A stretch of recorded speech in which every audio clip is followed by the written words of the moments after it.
교대박변의 이슈 맛집입니다. 시간이 지날수록 낮아지는 은행이자 집값의 상승으로 인해 시도조차 할 수 없는 부동산 투자 등 갈수록 월급 말고는 돈을 벌 수 있는 수단이 없어지고 있습니다. 따라서 최근 20에서 30대들은 주식과 코인에 많은 관심을 가진다고 하는데요. 어찌 보면 원금이 보장되지 않는 도박성 투자지만 하이리스크 하이리턴인 만큼 한순간에 원금의 10배, 100배나 되는 금액을 받을 수 있어 인기를 끌고 있습니다. 주식은 기업의 지분을 쪼개서 만들어진 증권이기 때문에 해당 기업의 상황에 따라서 주가가 달라질 수 있습니다.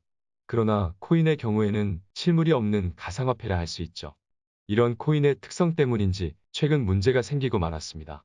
바로 코인 거래소인 업비트의 횡포라고 할 수 있는데요. 본래 업비트에서 거래를 할 수 있던 코인 총 30종을 유예 상장 폐지시킨 것입니다. 업비트 측에서는 문제가 있는 코인이라고 자체적으로 판단해 25종을 유예 종목으로 지정했고 5종을 상장 폐지했는데요. 그러나 문제가 되는 것은 업비트 측에서 밝힌 이유가 투자자들 입장에서는 이해가 되지 않는다는 것입니다. 업비트는 5종의 코인을 상장 폐지하며 원화마켓 페어 유지를 위한 내부 기준입니다. 이라는 사유를 내놓았습니다. 그러나 해당 코인들은 160만 명 이상의 사용자를 확보하고 있거나 거래량이 다른 코인과 비교하여 낮지도 않아 납득할 수 없다는 입장입니다. 마치 대기업의 횡포로 인해 중소기업이 피해를 입듯이 가상화폐 거래소인 업비트의 일방적인 행동으로 인해 투자자들은 막대한 피해를 입고 있는 것입니다.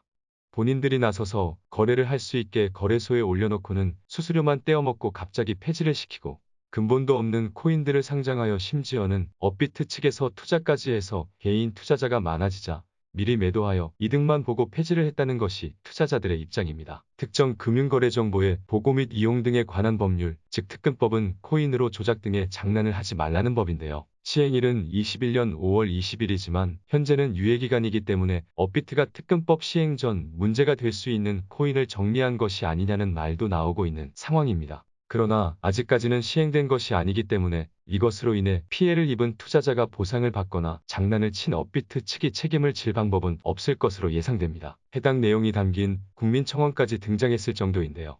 일각에서는 코인 자체는 투자가 아니라 투기이기 때문에 국가가 나서서 도와줄 이유는 없다는 의견도 내놓고 있습니다. 그러나 이번 사건은 단순히 투자를 실패한 것이 아니라 가상화폐 거래소 내에서 흔히 말하는 먹튀를 한 것이기 때문에 무조건 투자자들을 비난하는 것은 자제해야 합니다. 관련 법안이 시행되기 직전에 이런 일이 발생하게 되어 안타까운 마음뿐입니다. 가상화폐이기는 하지만 시세가 하락하게 되면 실제 돈을 잃는 것과 마찬가지인 코인. 업비트의 일방적인 상장 폐지로 인해 손해를 본 사람이 있는 만큼 이익을 챙긴 사람이 존재할 수밖에 없을 것입니다. 어찌 보면 주가 조작과 다를 게 없다고 느껴지는 이번 사태, 빨리 특근법이 시행되어서 개미 투자자들을 지켜줄 수 있는 보호막이 되길 바랍니다.